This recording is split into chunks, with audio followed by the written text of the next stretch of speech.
вот это уже настоящая Нива. 21-я, а не Лада Нива Спорт. Из китайских комплектующих. Это настоящая Нива советская.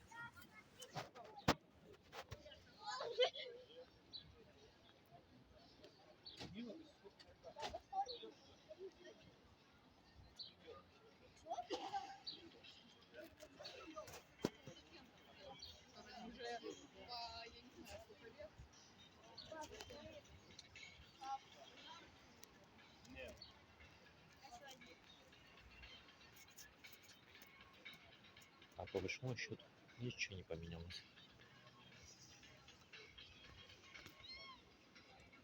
За практически 50 лет. Выпуска Нивы.